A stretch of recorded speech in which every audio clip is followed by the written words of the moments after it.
据可靠消息，归零计划就在行动处档案室里藏着，我计划近日实施盗取。一个女人你都对付不了啊？他有同伙。这个内奸十有八九应该就是唐山海。这个人应该是个外八字，鞋长26厘米。唐队长，麻烦敲一下脚。苏三省什么时候成了你的心腹了呢？如果想要拉拢一个人，就要先假装对他委以重任，对吧？你是不是谁都不相信啊？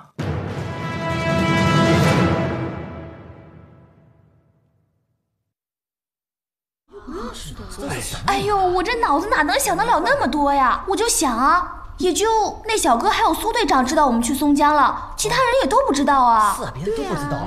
后来呢？后来他就赶着那牛车，哎呀，我的腿啊！他就赶着那牛车拉着我们跑。牛车？牛车你也敢上啊？苏队长再怎么也不能派牛车接你们啊！你这脑子想一想嘛。我想清楚啊。我也是这么想了一下的，但是吧，苏姐她晕车呀，她吐了一上午呢。我就想，可能是那小哥心地善良，特意换了一个牛车拉着我们跑，也有可能的。哎呦，这怎么这么想？那后来呢？哎呦，我跟你们说啊，后来啊，他就越跑越偏。我就问他，哎，这条路好像不是我们早上来的那条路吧？然后他就说，对，这是近路。我就越想越不对劲儿啊，我就看这天啊都快黑了，这怎么就进了蛇山了呢？都进了蛇山了啊！我跟你说，然后我就叫他赶紧给我停车。这一下他露出了凶相了，可凶了。他就说，我看你们穿的也都挺好的，一看就是城里来的人，肯定特有钱吧，就跟我们要钱的。给了吗？给了呀，能不给吗？2个大包裹都给他了。我就拉着苏姐，赶紧我们就往山里跑。我一不小心就滑到山底下去了。哎呀！哎呦，还好我们没有摔晕呢，只是伤了膝盖而已。我就赶紧躲起来，躲进山洞里了。可黑了，都悬的，你看。就是啊，李小姐喝点水。我跟你说，还有狼叫呢。我跟你们说啊，幸亏我比他们先找到你们，你们能活着回来就已经很幸运了。可不是嘛，幸亏有了小南，机智又勇敢，要不然我真不知道该怎么办呢。我这是大难不死，必有后福。哎呀，我再压压惊。哎呀，给我接点凉水，太烫了。那，你们掏了之后，他有没有追过来？有啊，还追过来了，还紧着喊了叫我们。接着讲。然后还有狼叫，天，哎呀，太惊险了。别提了，可吓人，可惊险了。就是。后来呢？处座。我让你盯着陈深和唐山海，你人呢？对不起，处座，因为佳姐无意走失，三省必须得亲自把她找回来，所以耽误了正事儿。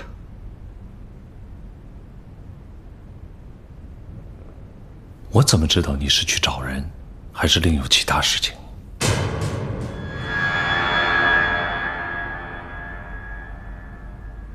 处座，您什么意思？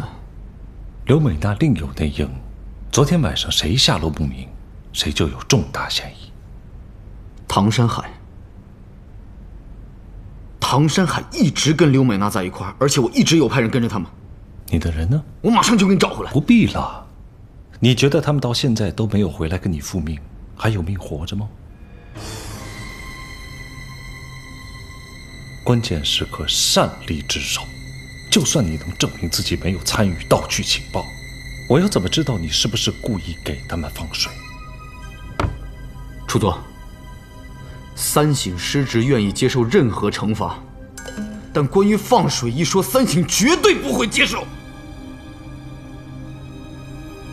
三省已经把军统整个上海区奉献给了特工总部，早就已经无路可退。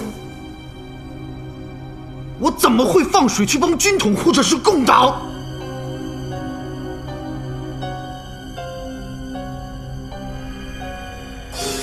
调虎离山，一定是他们的调虎离山之计。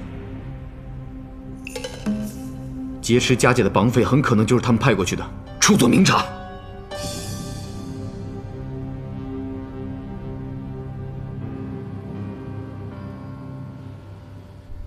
腿上的伤怎么样了？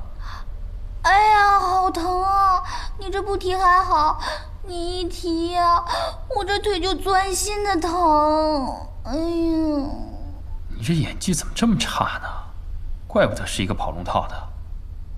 走着去吧，去医院。你扶我一下呗。不扶。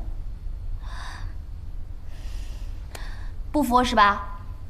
好，我一会儿让苏三省背我去。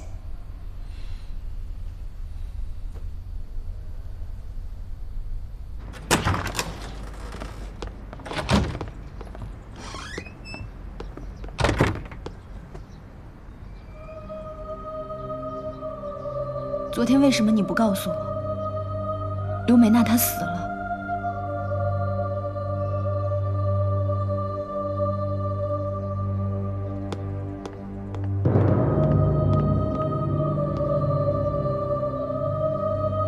是你杀了他吗？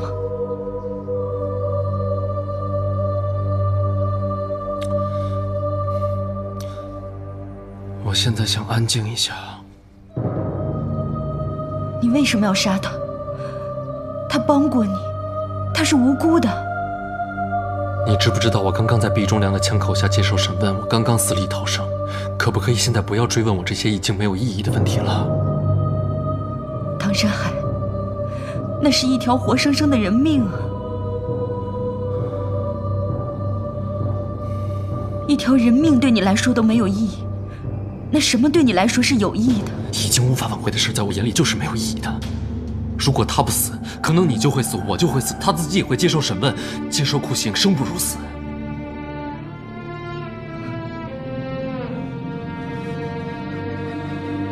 这样的选择，你想让我怎么做？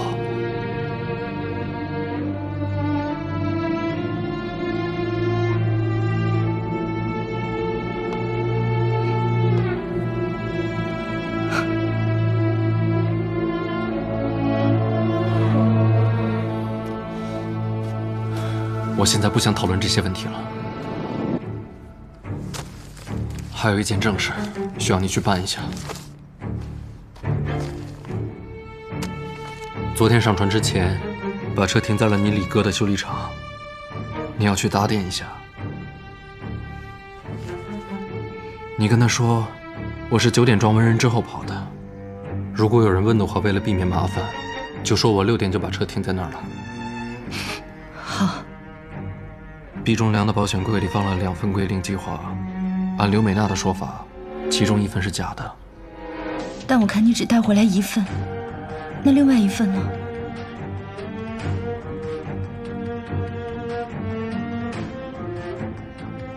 放在另外一个安全的地方了。你要想办法让李莫群知道，归零计划已经失窃了，这样行动处的内部一定会乱。如果他们没有任何反应的话，就说明这可能是毕忠良的诱敌之计。好，一会儿我到了李哥那儿，我想办法让他把消息传递出去。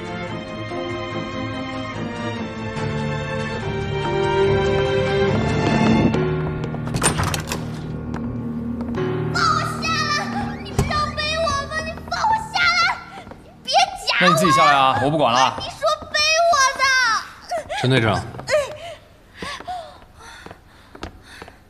唐队长找我有事儿。我想看看刘美娜，可以吗？点头。哎，等会儿，啥吩咐？带唐队长去验尸房。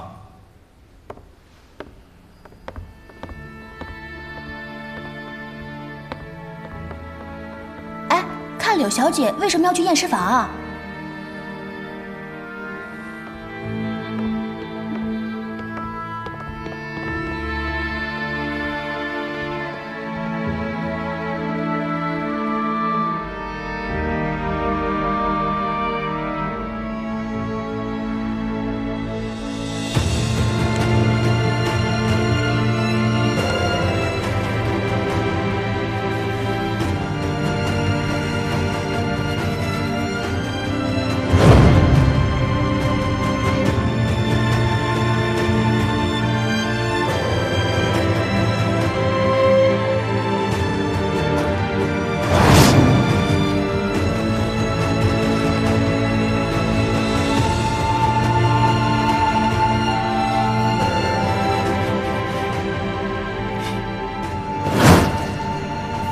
嫁给你，去过好日子，给你生孩子。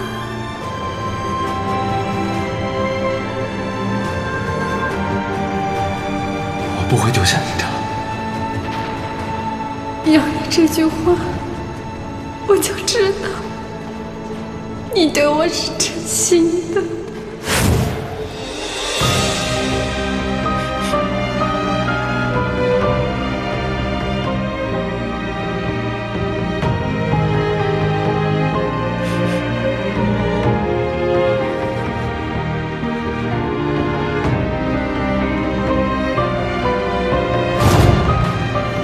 山海，你如果真心爱我，就再给我一条。我不想死在毕忠良的手里，那会生不如死的。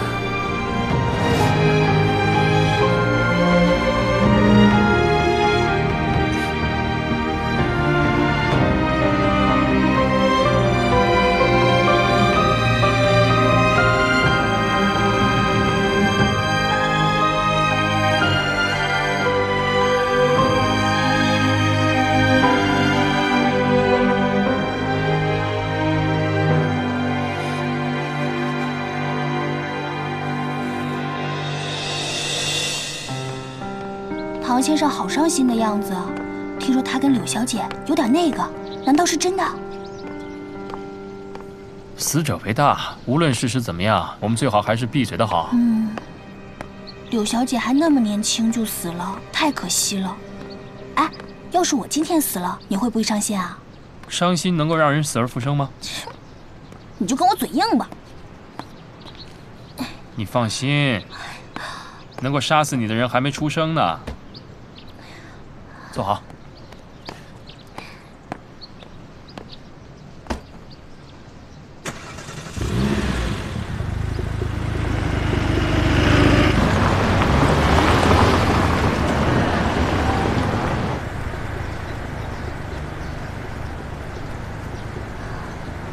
你那天跟我求婚的时候，你可不是这样的，嘴里跟抹了蜜似的。今天就像换了一个人。其实是这样的，有一天我走在街上，有一个人问我对表演有没有兴趣，想让我去试一试，所以我就想跟你试一场戏。哎，我表演的还行吧？行，演的还特别的好。你要是去拍戏了，其他人都没饭吃了，那你就是影帝。不去，这种抢别人饭碗的事儿不好。确实是。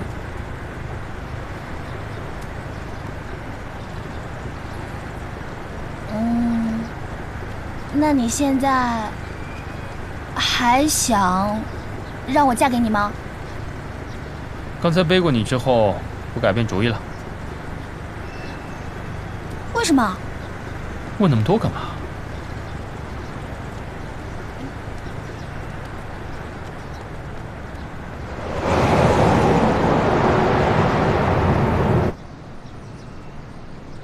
？3件事。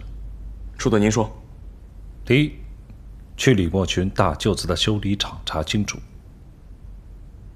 唐山海的车是昨天晚上几点钟开过去的？是。第二，昨天晚上这一层走廊的灯是怎么坏的？什么时候坏的？明白。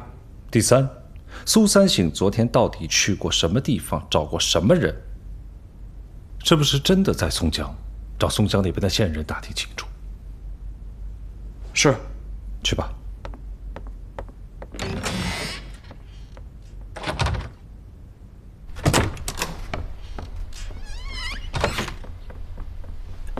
队长，阿强，我姐他们人呢？陈队长派人把您姐给送回家了。李小姐是陈队长亲自送走的，现在应该去医院了吧？我昨天派去跟踪唐山海那2个兄弟还没回来。没呢。你去给我把曾叔找来。是。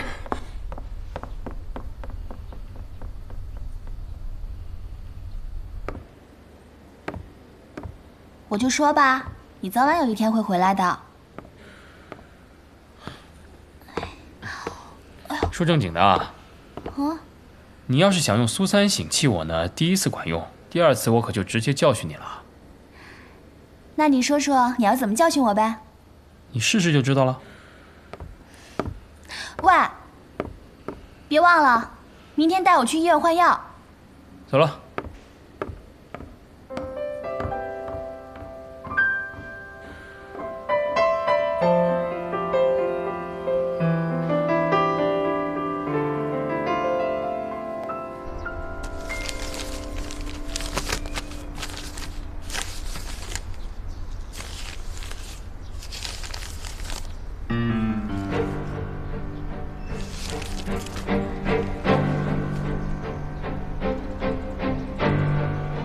汪伪和日本人建立了一个秘密基地，从这个基地培养出来的特工将被派遣打入国共两军，他们会深度潜伏，企图从内部破坏我们的组织。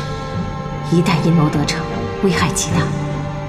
计划的代号我们还不知道。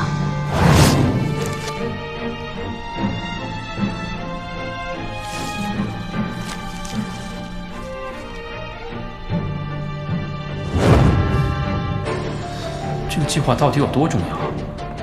军统和中共地下组织的人都在找他。你说要是被他们拿到了，林佐那王八蛋会放过我们吗？事到如今，见人事听天命吧。手中的这2份计划，据说一真一假，而真的归零计划又那么至关重要，一旦实施，必将给国家和民族造成巨大的损伤。陈深一边拍着照片，一边喜忧参半，心中忐忑。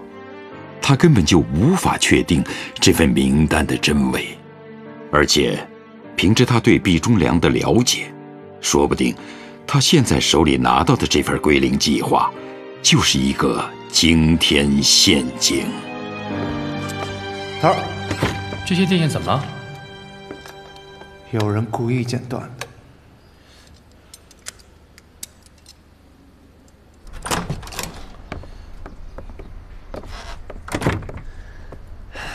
头儿，我大概知道这是。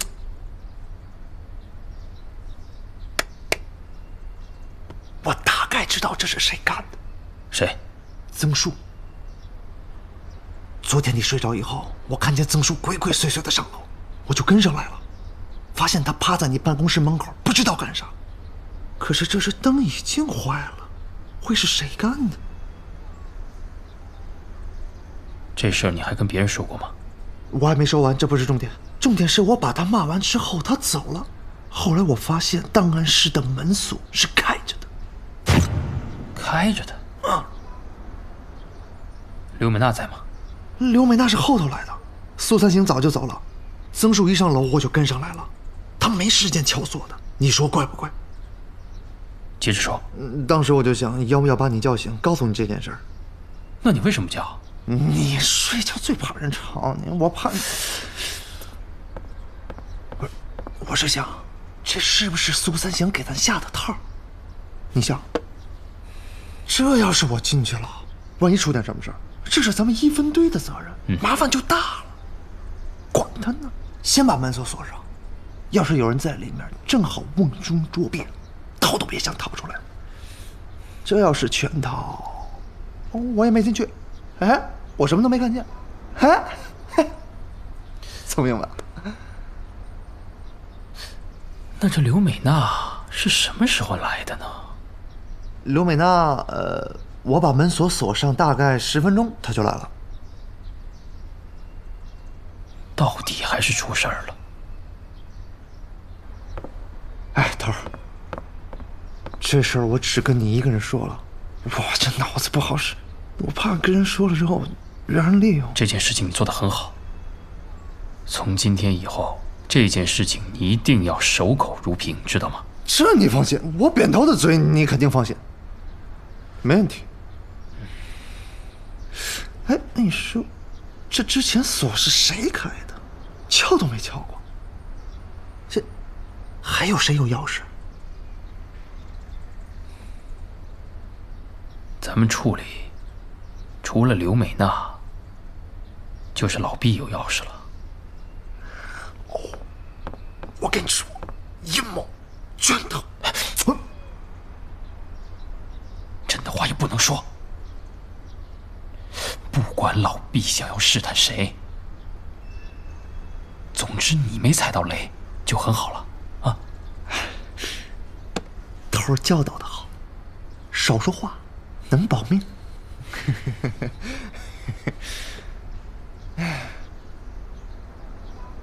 哎，头儿，那后来柳小姐来之后，你怎么就醒了？你这人睡觉我知道，跟猪一样。哎，你有没有试过晚上睡觉的时候被尿憋醒啊？没有，我能憋住，甚好。总之不管怎么样，今天以后如果有人问你，昨天晚上楼上的线是怎么断掉的时候，你知道怎么说吗？那怎么说？曾树干的。你就应该说曾树确实上过楼，但是线是被老鼠咬断的。少数第一才能活得长。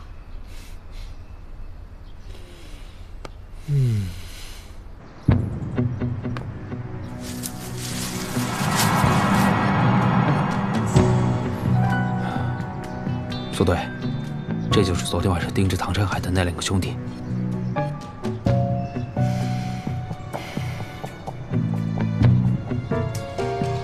这离刘美娜家有多远？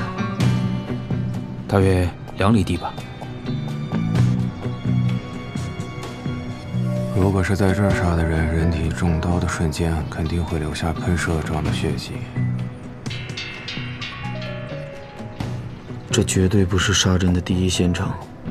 去刘美娜家门口看了吗？看过了，去晚了。街道早已被清理干净了。天亮之后，那有急事。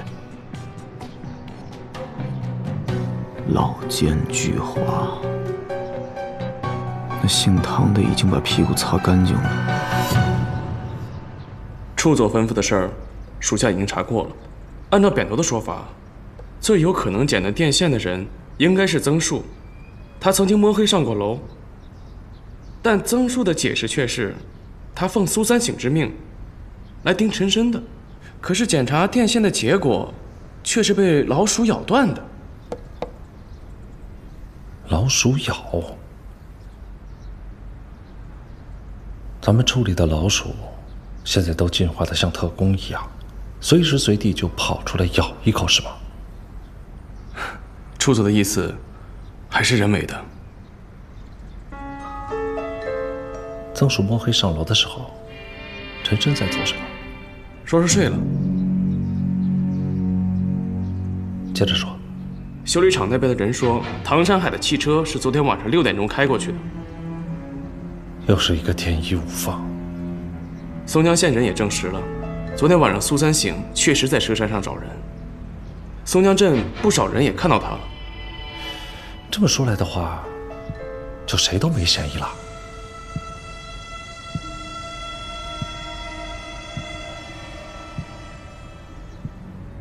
一只脚踏进我的陷阱，我就不信他们还能出去。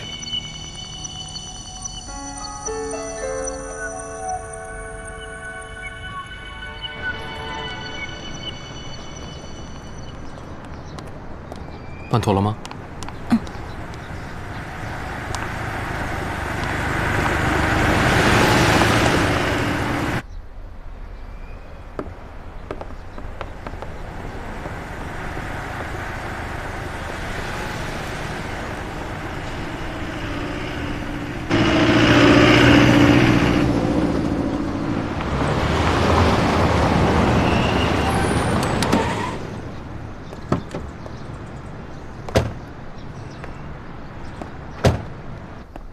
营佐将军跟李主任都来了，他们会不会知道这事儿了？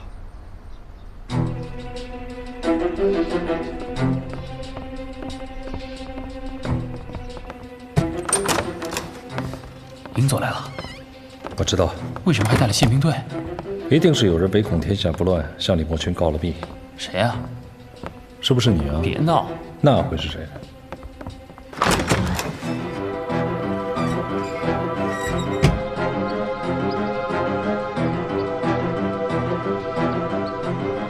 英佐将军，舅舅。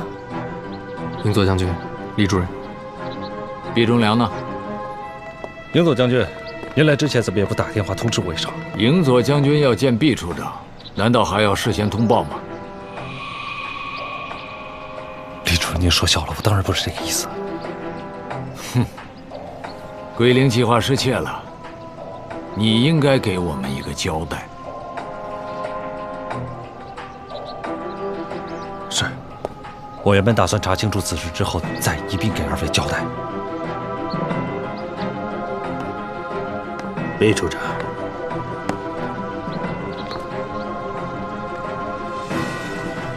虽然我很欣赏你的才干，但是我也曾经提醒过你，这是一个不允许犯错误的地方。我当然明白。英佐将军，事情还在控制范围之内，我一定会找到嫌疑人，我一定会把情报找回来。只要您再稍微多给我一点时间，可以吗？放心吧，毕处长，等到了煤机关，你有的是时间去考虑这个问题。告诉英佐将军谁是嫌疑人，我会替你把他抓回来。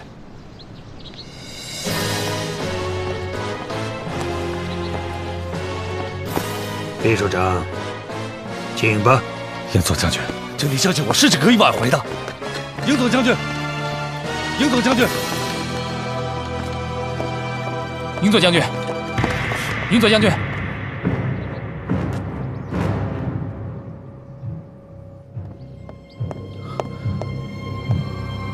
英佐将军，恕臣身直言，情报失窃，老毕当然有责任。但是他是最了解内情的一个人，不如给他一个机会，让他戴罪立功。陈神，你干什么？难道英佐将军不知道该怎么办，要你来教导他？我不是这个意思。英佐将军要的是麻雀、熟地黄。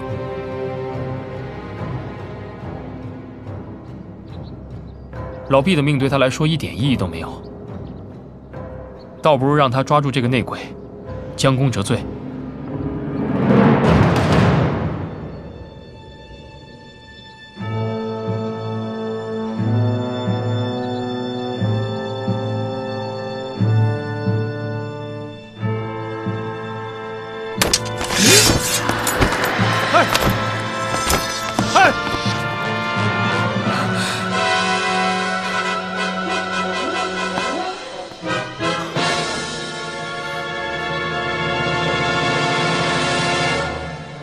大的胆子，陈深，你竟然敢替毕忠良说话！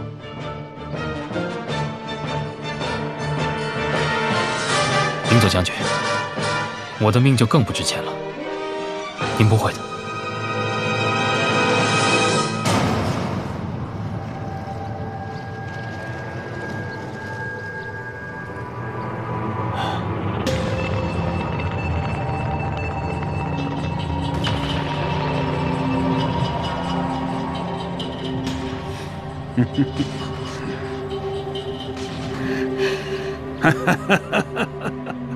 好，陈深，我敬佩你的这种勇敢和义气。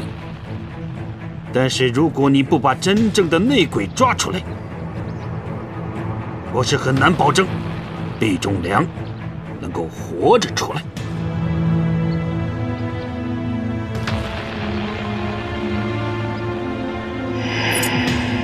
都给我听着！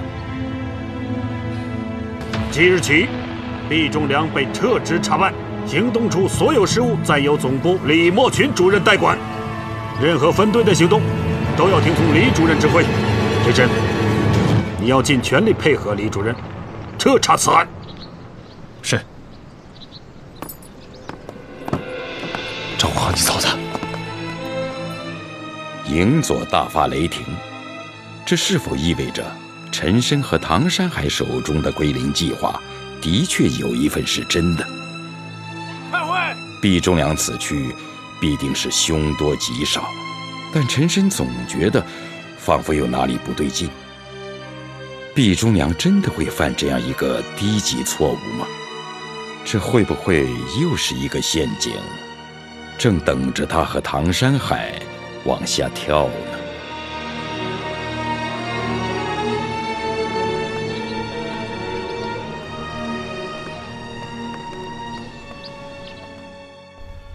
李太太，你一定要帮帮我的。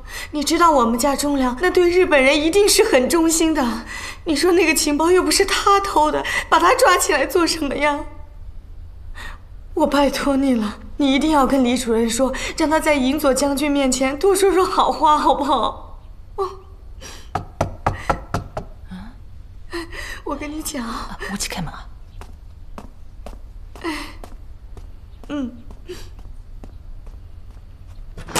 呀，沈西噻，嫂子呢？啊，来里下。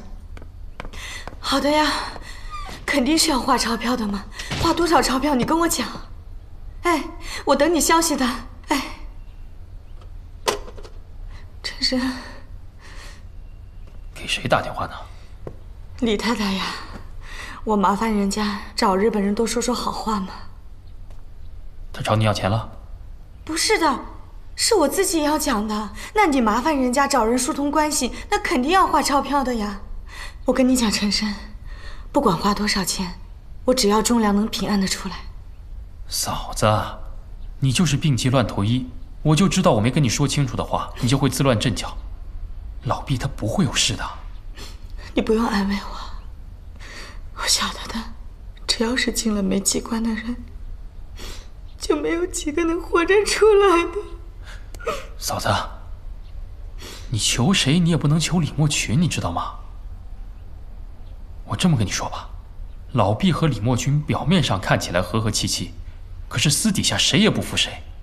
老毕越是做的努力，李莫群越是忌惮他功高震主。你说老毕要是出事儿，他简直是求之不得，他怎么可能帮你去救人呢？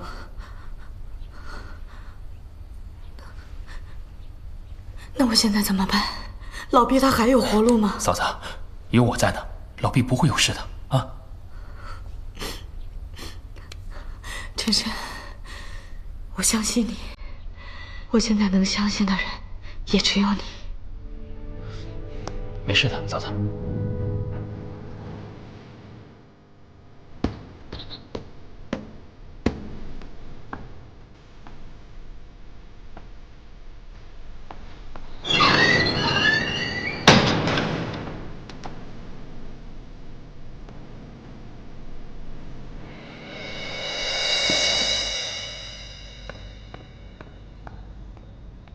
你很从容，而且自信。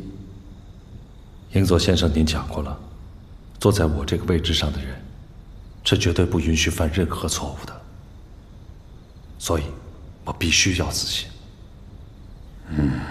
我坚信麻雀和熟地黄一定会上钩，这需要英佐先生帮我准备好电讯侦缉车，我一定会将他们所有的人一网打尽。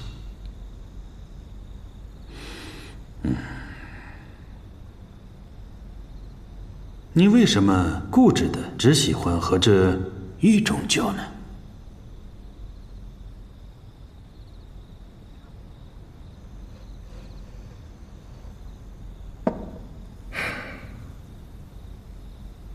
因为它有着泥土的气息。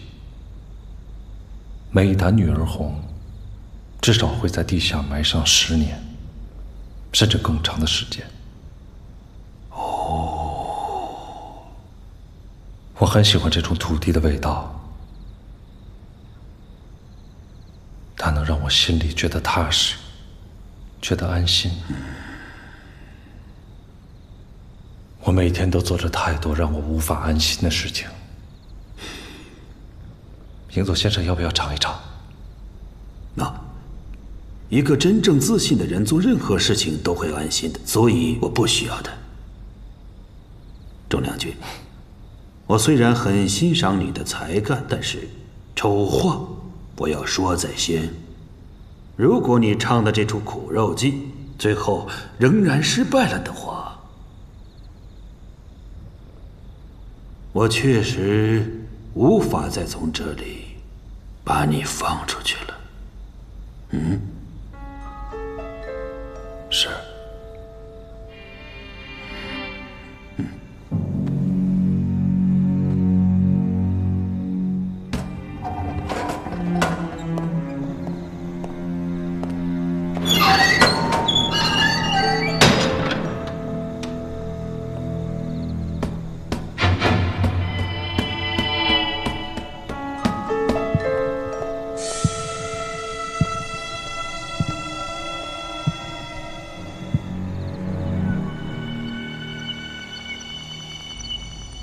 那天晚上的情况大致就是这样。毕忠良有没有跟你说过，他最怀疑谁？他基本谁都怀疑。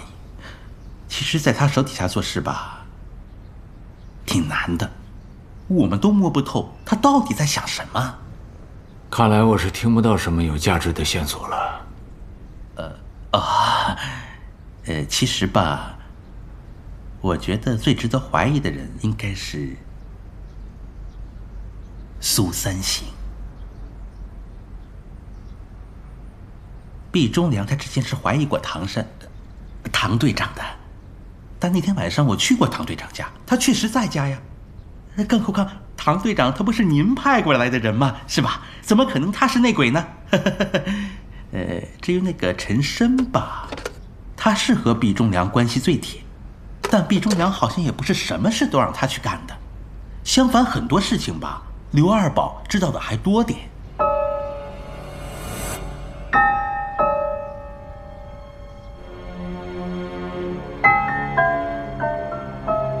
上海，行动处的3个队长当中，谁是临时替代处长的最佳人选？我想舅舅心中应该已经有人选了。那就猜猜看，我心中的人选是谁？肯定不是我。归零计划失窃的事儿，责任重大，无论谁出任这个代处长，一旦办事不力，日本人都会怪罪下来。舅舅应该不会在这个时候把烫手山芋扔到我的手里。接着说。也不会是陈深，这个人年纪轻轻，但是城府极深，他是毕忠良的人，一旦他替毕忠良翻了盘，您一定不想看到。那你的答案，苏三省？对，苏三省野心极大，立功心切，对您又忠心，一旦他办事不力成了替罪羊，也没什么可惜的。说对了一半。一半？当然，我是不会在这个时候让你来替代处长这个职务的。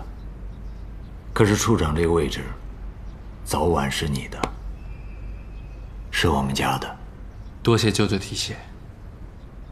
可是现在，我心中理想的人选还不是苏三省，是陈深。为什么？你想想看，毕忠良老谋深算，可如今身陷囹圄。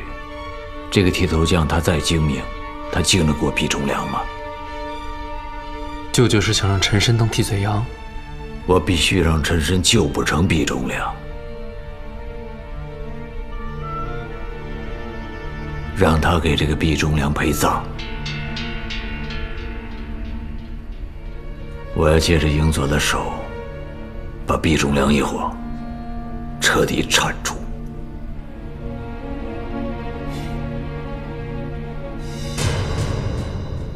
考虑的怎么样了？主任，我能不干吗？为什么不干呢？你不想把忠良给捞出来吗？想。可是，我觉得也用不着当什么代理处长吧。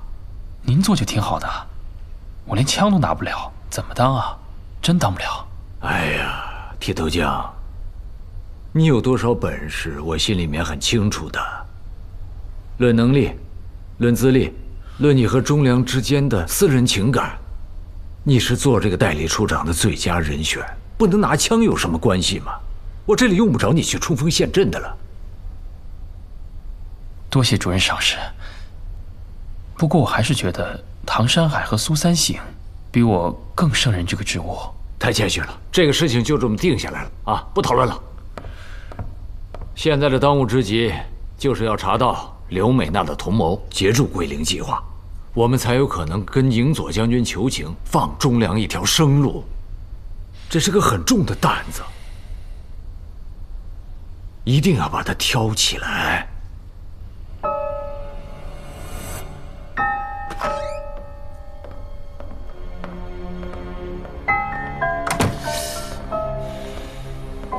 桃儿，真让你当代处长？